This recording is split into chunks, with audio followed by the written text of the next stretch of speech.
Il est parfois des rencontres qui commencent mal. Celle avec le comédien Gérard Darmon, visiblement stressé par l'imminence de l'ouverture du festival de films de comédie de Liège, va pourtant contre toute attente se transformer en un échange totalement passionnant.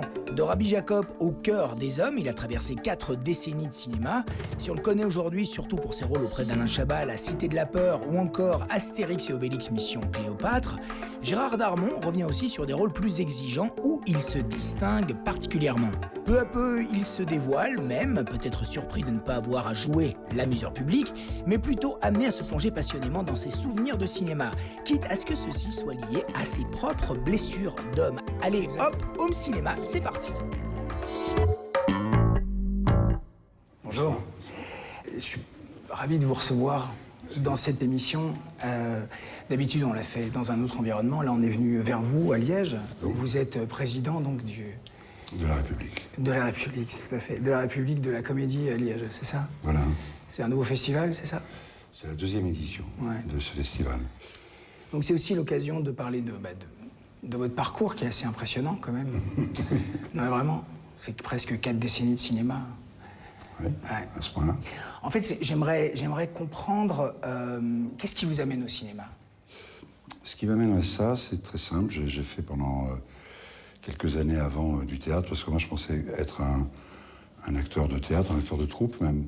Voilà, et un jour, en jouant dans un petit café-théâtre tout perdu dans Paris avec Bacri, avec Jean-Pierre Bacri, qui s'appelait Les Catcheuses, il y a un jeune mec qui est arrivé qui s'appelait Dominique Besnard, qui était à ce moment-là, qui s'occupait de casting, et qui me dit, après le spectacle, tu devrais aller voir un mec qui fait son premier film. Je sais pas, mais j'ai l'impression qu'il y a des rôles pour toi, pour nous tous. Allez-y, vas-y, etc. Donc il me donne son nom, c'est Benex. Et c'était pour Diva. C'est pour Diva. Tout va bien. Hein? Tout va bien. Voilà. Calme. Mais vous aviez travaillé avant, vous aviez fait des petites choses. Non, mais avant, c'est des ménages. Oui, bien sûr, quand j'avais 18 ans, j'ai fait Rabbi Jacob, j'étais élève dans un cours, je savais pas que ça allait. 40 ans après, on m'en parlerait encore, vous voyez. J'ai rencontré Hanin, qui avait tourné un film, donc j'ai fait un truc avec lui. Ça me donne l'occasion de rencontrer Bernard Blier. Ouais. Quelques années après, je rencontrerai son fils Bertrand. Avec qui vous avez fait Notre histoire, tout à fait. Et Nathalie Baye. La Donatienne qui est malheureuse. Paraît que tu veux jamais l'inviter à danser. C'est vrai? J'aime pas la danse. Et moi non plus, j'aime pas la danse. Il y a moyen de se faire violence. Je trouve qu'il y a déjà suffisamment de violence dans le monde, c'est pas la peine d'en rajouter. Voilà, le cinéma, pour moi, c'est quelque chose de très... C'était pas ça n'arrive qu'aux autres, c'était... je connais personne, comment faire, c'est quoi le truc? Et bon, n'ayant pas envie, ayant comment dirais-je, un petit orgueil, une petite fierté quand même. Pas prêt à faire n'importe quoi pour tourner dans un film, parce que je me disais toujours, ce n'est que du cinéma. Et donc, comment ça se passe avec Benex? Quand vous le rencontrez, Benex, il cherche à monter son film? Benex, il a son film, c'est un jeune réalisateur. Personne ne sait ce qu'on va faire. Et Benex me dit, j'ai pas de rôle pour toi. C'est dommage, si t'étais venu 3 jours avant, c'est un peu comme quand vous cherchez un appart, vous en dire, c'est dommage. Ça mis il y a 3 jours, il y en avait un de 120 mètres carrés, bon. Ça mis il y a 3 jours, j'ai distribué le dernier rôle à un mec de la Comédie Française, et je ne sais pas pourquoi, je lui dis, mais moi je pense qu'il va pas le faire, ce mec, ce rôle. Il va pas le faire. Et je lui ai mis l'œil au mec, hein, parce que 2 jours après, il se casse la jambe avec le bassin, le pauvre, c'est Jean-Luc Boutet, et donc Benex me rappelle. Ramasse-la. Ramasse. Tu nous as assez fait courir, elle est à toi. Hein? Allez, prends-la. Il y a un film que personnellement j'aime beaucoup, qui est Les Princes, de Tony Gadliff, oui. Qu'on a reçu et pour qui j'ai une belle amitié, qui est un film vraiment remarquable, où vraiment je vous trouve vraiment prodigieux. Merci. Le film est d'une modernité implacable. Je vais te faire refouler, tu vas voir, t'as. Refouler où? Je vais te faire refouler dans ton pays. Je suis déjà dans mon pays, il t'aura pas de mal. Hein? Laisse-moi passer maintenant. Allez, tire-toi. Barre-toi, laisse-moi passer. Fais pas peur avec tes sales gueules, hein. Gaffe, hein.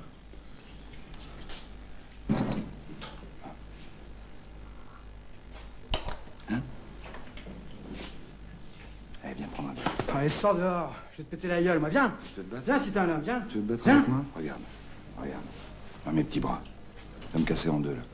Alors, Comment vous êtes arrivé sur un projet comme ça? Je suis arrivé sur un projet comme ça en allant dans une comment dirais-je, une maison de production pour un autre film. Après le rendez-vous, je suis sorti et dans le couloir, il y a une porte qui s'est ouverte et je vois une espèce de tête de loup, comme ça, un peu sauvage, qui me fait « Oh, dis-moi, viens voir, viens voir, viens voir ».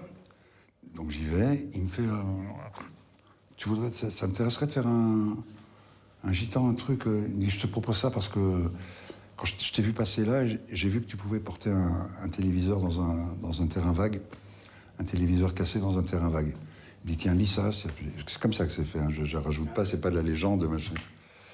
Je suis rentré chez moi, j'ai lu Les Princes, j'ai lu Nara, j'ai lu ce personnage. Celui je l'ai appelé dans l'heure qui a suivi. T'as pas l'air d'aller, Nara. j'ai fait pleurer ma fille. Pourquoi? Non, rien, rien. Rien, c'est vague. Vague. Comme le terrain vague. T'as du vague à l'âme, Nara. Quand on sait comment il a fait Les Princes, c'était des bouts de péloche. On donnait pas de pellicule à un gitan, hein. C'est comme ça avec un inconnu. C'était une gitane d'Espagne, ma grand-mère, Muse d'Albret, 91 ans, une ancienne, petit rôle de la comédie française, ce film totalement inintéressant pour les exploitants. Quand il parle des gitans, des Roms, il sait de quoi il parle, Gatliff. C'est pas le folklore avec Bernard Lavilliers, son truc de Hachkiri. C'est des vrais gitans, c'est pas juste le foulard de... Voilà, c'est des mecs... Et d'ailleurs, sur le plateau, il y avait parfois, l'ambiance était un peu... voilà, quoi. Il y avait des lames qui pouvaient sortir, il fallait faire gaffe. Mais ça, c'est toujours le cas sur les tournages de Tony Gatliff. Hein. Oui. C'est toujours un peu ce bordel, ce chaos organisé. Parce qu'il est quoi. comme ça, lui, Ouais. bien sûr. Est-ce que les gitans viennent de l'Inde ou de l'Égypte?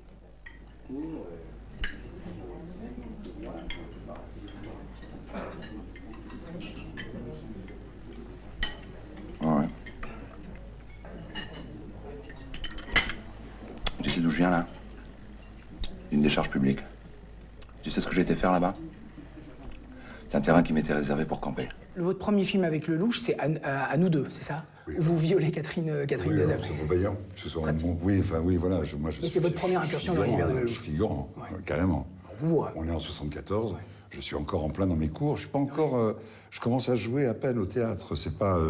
et on se démerde pour toujours faire 1 ou 2 journées au cinéma, parce qu'on se dit, avec ça, on peut vivre 3 semaines, etc., etc. C'est rien du tout. Donc moi, je lui ai rappelé à Claude, quand j'ai tourné vraiment avec lui, en disant, la première fois, j'étais... C'est quoi le premier film que vous avez vraiment... que vous considérez votre premier film avec le louche? Ben, c'est tout ça pour ça, Ouais. quoi. Ouais, c'est tout ça pour ça, ouais. Paris bloqué et Paris libéré. Qu'est-ce que tu fous, mon amour? Est-ce que vous voyez des similitudes, par exemple, entre Tony Gatliff et le louche? J'imagine, est-ce que c'est la même manière de fonctionner? Vous aviez un scénario sur Les Princes ou écrit avec des dialogues? Ouais. Oui, absolument. Il y avait un scénario sur Les Princes. Bon, on n'était pas au mot près. Avec Claude, c'est scène par scène et c'est un peu plus flou. Et parfois, il se met à nos genoux et puis il parle pendant la prise et on redit son texte. Ouais. Donc c'est une autre technique. Tony, il y a plus, c'est du lyrisme. Ça part, il y a un mouvement de caméra, il faut que ça aille, il y a du vent, il y a des trucs qui volent sur les arbres, il y a des bouts de sacs plastiques, du linge qui sèche. Vous savez, c'est très un chant comme ça, c'est autre chose. Et quand vous retrouvez, par exemple, quelqu'un comme Benex à l'époque de 37.2 le matin, est-ce que vous subodorez que ça va être un succès pareil? Non, pas du tout. Parce qu'il est comment, Benex, à ce moment-là? Il est bien, il a eu ce triomphe de diva, Ouais. il s'est pris une petite claque avec La Lune dans le caniveau, ouais. La Lune dans le caniveau, Ouais. qui est pourtant un très beau film. Mais très formel, peut-être. Et on se demande si 37.2 n'est pas une réaction à La Lune dans le caniveau. Oui, puis tout le métier qui n'est pas... on ne peut pas dire que ce soit la la gentillesse personnifiée, ce métier, la reconnaissance, ou la bienveillance, on va dire. On va dire ça. Donc ils lui font payer, quand il le faut, ils lui font payer son succès. Ouais. Et il le démonte dans le caniveau. Sauf que là, il a encore l'énergie et la volonté de rebondir. Et il prend un sujet de Gian qui est absolument magnifique. Et qui transcende. Qui transcende Par totalement. Béatrice Dalle, complètement. Il découvre Dalle, Anglade, qui est à ce moment-là le jeune premier qui... voilà. C'est la première fois qu'on se voit dans la lumière. Moi, je suis là, je me dis c'est compliqué de s'insérer dans l'histoire de ces deux fous, parce que c'est quand même extraordinaire, une histoire d'amour formidable. Bon, ça le fait, on y arrive, pizzaiolo, c'est d'un coup ça vient. Mais votre personnage est vraiment emblématique du film. Oui. Hein. La scène du restaurant, enfin, il y a des choses quand même qui restent, oui, bien qui sûr. restent très très très fortement.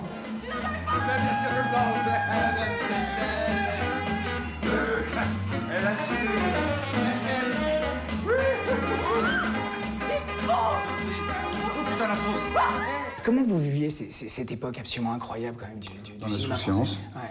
dans l'insouciance, avec toujours dans l'esprit de ce n'est que du cinéma. Et je vous assure que c'est vrai. Alors, t'écris des bouquins?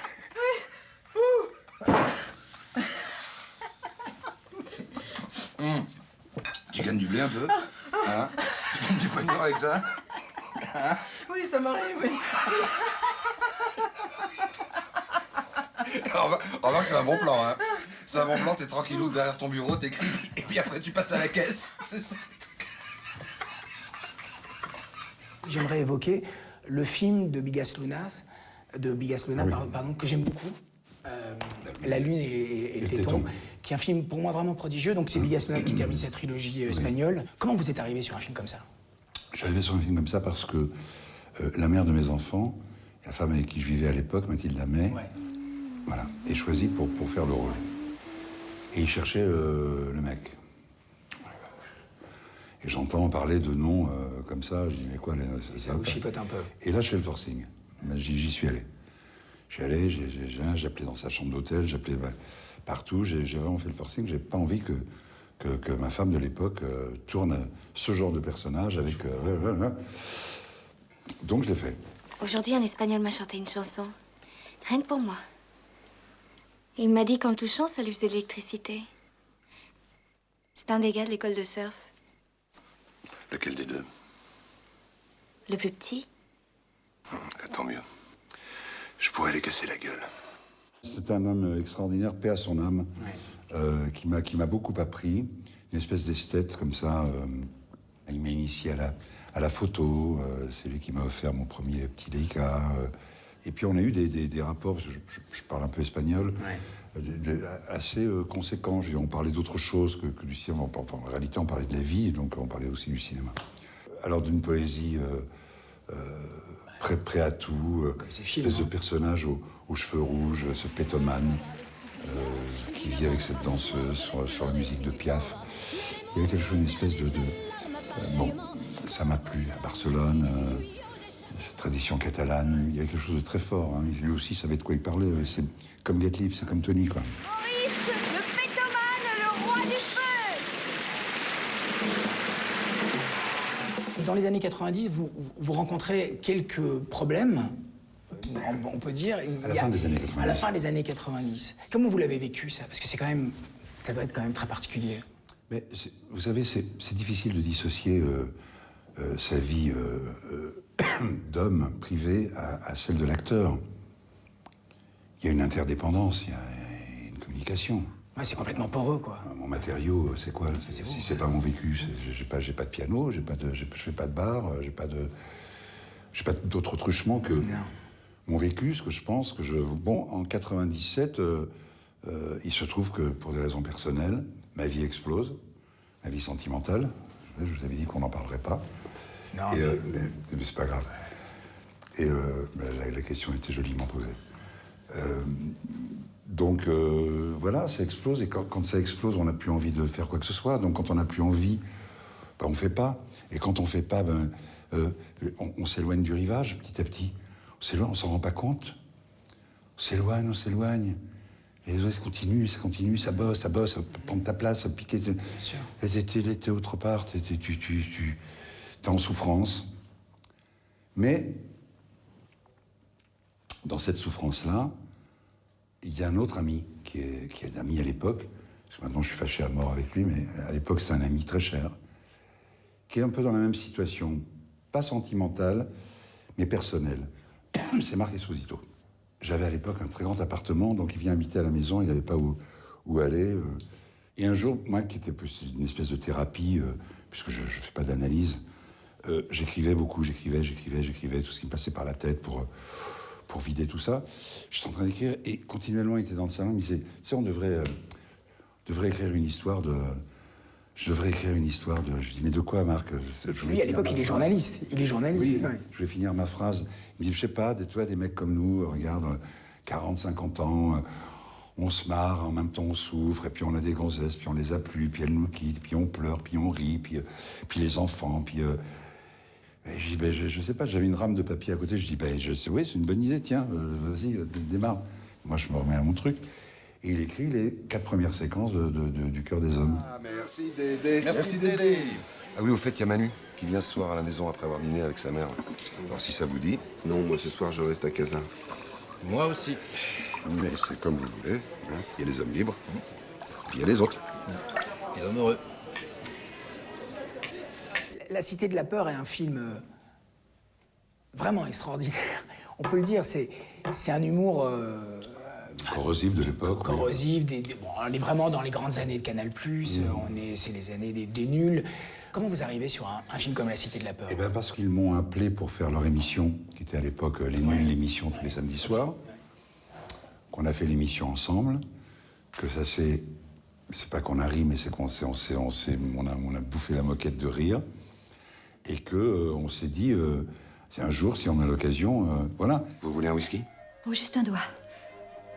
Vous voulez pas un whisky d'abord? Tout ça était très écrit. Quand je lui dis, elle me dit qu'est-ce que vous écoutez, je lui dis Mozart, c'est lequel? C'est le dernier. Bon, c'est le dernier, c'est écrit. Quand elle me dit au restaurant, assez parlé de moi, parlez-moi de vous plutôt. J'ai fait non, plutôt c'est le chien de Mickey. Enfin bon, des choses comme tout ça, c'est écrit. Parlez-moi de vous plutôt. Odile. Moi, c'est Odile. Plutôt, c'est l'ami de Mickey. Ah non, plutôt c'est le chien de Mickey. L'ami de Mickey, c'est Dingo. Oh. Mais oui. Le rapport à la comédie est très, très paradoxal. Extrêmement sérieux dans la façon de le faire. Et après, bon, après on se lâche. Oui, parce que c'est une comédie qui réinvente énormément, en tout cas la comédie populaire française. Et quelques années plus tard, Chabat, avec Astérix, dépoussière aussi complètement. J'ai revu le film parce qu'il passait à la télévision avec mon gamin. Tous les deux, en fait, on zappe, on tient, on regarde, on rit. C'est parce qu'il a à la fois respecté l'esprit d'Uderzo et Bressigny, et il y a rajouté un tout petit peu du sien. Mais il ne s'est pas mis en avant. Il n'a pas étouffé le truc. Il a fait une espèce de mixte, de cocktail tout à fait savant et tout à fait équilibré. On vous exploite. On vous crève à la tâche. Et... franchement... voilà. Il a l'intelligence de ça. Il a les idées. La grande élégance aussi. La grande élégance. Il a tourné ce qu'il fallait. Il avait un gros budget. Ça aurait pu être une catastrophe, cela dit, parce que les autres aussi ont eu des gros budgets. Oui, le sens de ça. Il savait ce qu'il n'avait pas envie de faire. Pas trop de gags visuels, pas trop de... C'était un esprit. Il mise tout sur les acteurs, sur les interprètes. Évidemment. C'était à moi de construire ce palais. Alors ce ne sera ni Cléopâtre, ni la pluie, ni la grêle, ni les sauterelles, mais moi. Maintenant, ton pire cauchemar ici, en Égypte. Et il a mis Astérix et Obélix à leur place. Parce que si vous remarquez bien dans les bandes dessinées, dans les albums, ils sont pas tout le temps là, Astérix et Obélix. L'histoire, elle court. C'est numéro bis, Jamel, c'est à mon beau-fils, moi, c'est l'autre, c'est la reine, c'est Cléopâtre. On fait avancer l'histoire, machin, avec le complot, les trucs, les mains. Puis de temps en temps, hop, ils arrivent tous les deux. Et ils renvoient le truc, et il a fait exactement ça. Il a respecté, je trouve, cet équilibre-là. Il a respecté cet esprit-là. Ouais, complètement. Et je pense que c'est cet esprit-là qui a plu aux gens. Ça y est, j'ai trouvé. Oh, je viens d'avoir une idée horrible. Non, 2, même 3. Oh là là, oh là là. Oh là là, j'ai plein d'idées. Oh, je suis trop fort. Mais ce film, en tout cas, vous remet complètement en selle. Oui, non seulement... c'est-à-dire quand on fait un film qui fait 15 millions d'entrées, de toute façon, vous êtes en selle. Oui, mais c'est un film qui fait 15 millions d'entrées, mais qui a une élégance. C'est-à-dire, c'est l'élégance de Chabat, et forcément, tout le monde rayonne. À mon beau-fils, ça a été un truc, le rire d'un mon beau-fils, du serpent, Bon, c'est comme ça. Hein. Alors là, vous vous régalez parce que la vie est passée par là, et vous les avez écoutés, vous avez vu la qualité des bonjours et des regards dans certaines soirées, quand vous n'étiez plus rien. Et que tout à coup... Vous êtes revanchard par rapport à ça? Non, c'est pas revanchard. Vous n'oubliez pas? Simplement ne pas oublier et remettre les choses à leur place. Simplement dire, oh... Débrouille-toi pour que ces pierres n'arrivent jamais au chantier. Pas de pierre, pas de construction. Pas de construction, pas de palais. Pas de palais.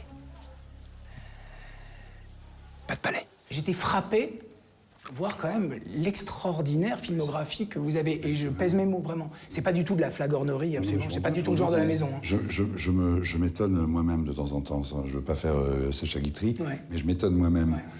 C'est vrai. Ça fait beaucoup de travail. Bon, voilà, c'est tant mieux. Est-ce que dans votre démarche artistique aujourd'hui, est-ce qu'il y a toujours cette volonté de faire des films populaires? Parce que j'ai l'impression que vous cherchez... alors, c'est peut-être une mauvaise impression. Non, je cherche rien. C'est les films qui viennent à vous. Depuis que je fais ce métier, je m'entends dire quel talent, c'est vraiment du talent. Mais à un moment, tu te dis, bon, si le mec il a besoin de moi, il va venir me chercher, non? Je sais pas s'il lui faut un mec avec une tête un peu cabossée, des cheveux blancs, qui fait un peu la soixantaine, il va m'appeler, non? Ça se passe pas comme ça. C'est miraculeux compte tenu du peu de RP que j'ai dans ce métier, du peu de festivals que je fais, qu'il y ait encore des gens qui puissent m'appeler ou me dire, tiens, mais pourquoi pas... Parce que très souvent, en ce qui me concerne, on fait, ah oui, putain, merde, c'est vrai, j'y avais pas pensé. Mais parce que je donne pas signe de vie non plus, c'est pas toujours la faute des autres. Hein. Mais vous comprenez, en fait, je vais vous poser une question qui est peut-être un petit peu indélicate, monsieur Darmon, et m'en veuillez pas. C'est-à-dire que quand je revois Les Princes, je me dis, mais mon Dieu, Gérard Darmon est capable de faire des choses incroyables. Et là, je le vois dans des films où j'ai l'impression que vous êtes là, mais pas forcément bien là. Mais moi, si vous voulez mon avis, moi, je sais que je me sens et je me trouve totalement sous-employé. Sous-employé. C'est pour ça que je ne suis pas satisfait, moi, vraiment de mon parcours, parce que je pense que je devrais faire d'autres choses. Mais encore une fois, c'est pas que de la faute des autres, c'est aussi de ma faute, donc il n'y a rien à dire. C'est un choix aussi de vie, de tranquillité, voilà. C'est exactement la juste mesure pour être in et out. Ouais. Parfois, on est un peu endormi au niveau du choix, et peut-être que ça peut donner l'impression de s'embourgeoiser. Mais moi, je peux tout lâcher du jour au lendemain. Vous avez encore faim? Oui, j'ai faim de la vie. Oui. Je peux tout lâcher du jour. Mais la vie, c'est le cinéma aussi. Oui, c'est aussi le cinéma. Mais c'est aussi le cinéma. Ce n'est pas que le cinéma. Vous verriez à l'aube, la splendeur. On se croirait les premiers matins du monde. Il y a des lapins qui courent partout. Hier, j'ai même vu un écureuil. T'as pas peur de te faire chier l'hiver? C'était formidable. Oui, mais j'en étais sûr. On a fait glisser. Vous avez vu comment c'est la nature humaine? Vous avez vu comment c'est? On a fait les petits coqs pendant une minute. Hein. C'était genre, qu'est-ce qu'il a l'autre? Quand vous allez me faire chier dans mon émission, je disais, qu'est-ce qu'il a? Il va pas me poser des questions non plus. C'est comme ça, et c'est la vie. Merci beaucoup, monsieur Darmon. Merci beaucoup. C'était passionnant, vraiment. Merci.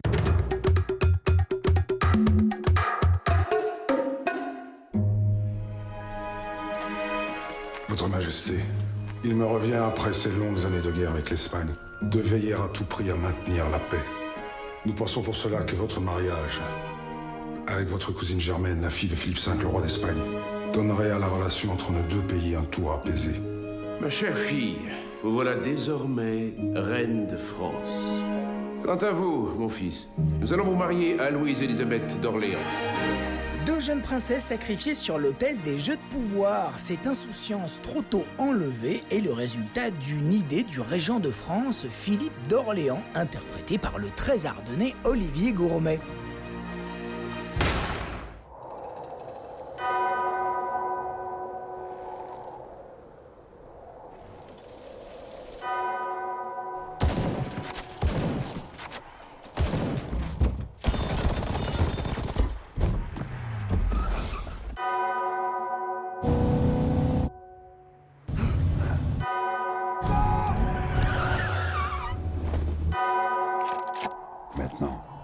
faut les tuer. Tous. Pour leur 3e long métrage, Hélène Catet et Bruno Forzani adaptent le premier roman de Jean-Patrick Manchette. Après Amer et l'étrange couleur des larmes de ton corps, ils tirent un film ultra référencé comme toujours, riche de fusillades homériques et qui tend vers une abstraction formelle outrancière et jubilatoire. Un film qui déborde d'idées de cinéma.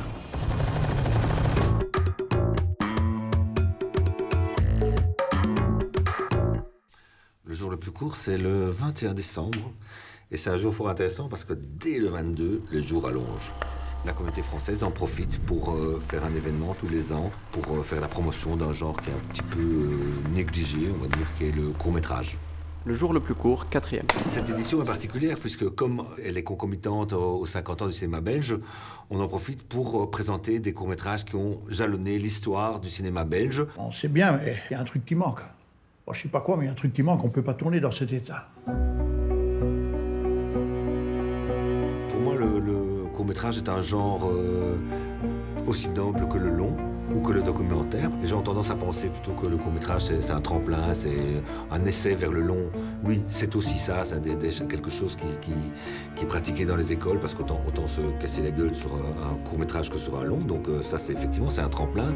Mais de la même façon qu'un romancier peut écrire un roman ou une nouvelle, eh bien, un réalisateur peut faire un long et un court. Et moi je pratique ça. Donc, effectivement, j'ai fait des longs, j'ai fait des courts, j'ai fait des très très courts, puisque j'ai fait à peu près 2700 très très courts métrages. J'ai fait la collection des 1200 films de 8 secondes qui, dans les années 80, ont lancé la mode des shorts, qui s'appelait les claps.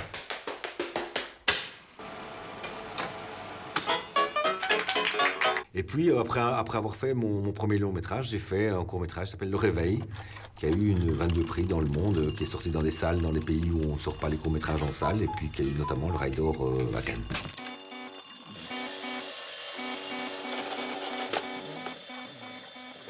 Moi, je donne cours à Cuba, je donne cours de cours. Et alors, c'est un cours assez particulier parce que je donne cours de cours très très courts. Sur un format très très court, on est obligé de s'interroger sur tous les paramètres d'un plan.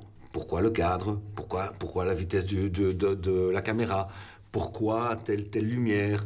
Et quand on se pose toutes ces questions-là, finalement, c'est en minuscules les questions qu'on doit se poser sur un long. Je vous engage donc à aller voir des courts-métrages, puisque des courts-métrages ont été programmés dans la plupart des villes wallonnes et à Bruxelles. Et donc, pour savoir où vous pourrez vous régaler, je vous engage à aller voir sur Internet, lejourlepluscourt.be.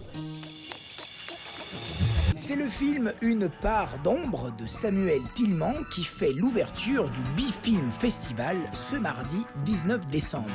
Un festival qui depuis 12 ans offre un nouveau tour d'horizon du cinéma belge, l'occasion donc de redécouvrir toute la diversité des films belges sortis au cours de l'année écoulée, ainsi que la chance de pouvoir assister à de nombreuses avant-premières. Et c'est la réalisatrice Fintrock qui marraine cette 13e édition. Toutes les infos sur www.bifilmfestival.be. Quant à nous, on se retrouve l'année prochaine pour une nouvelle émission. En attendant, vous pouvez revoir cette émission sur le site de BTV. Salut, bonne fête de fin d'année et à bientôt.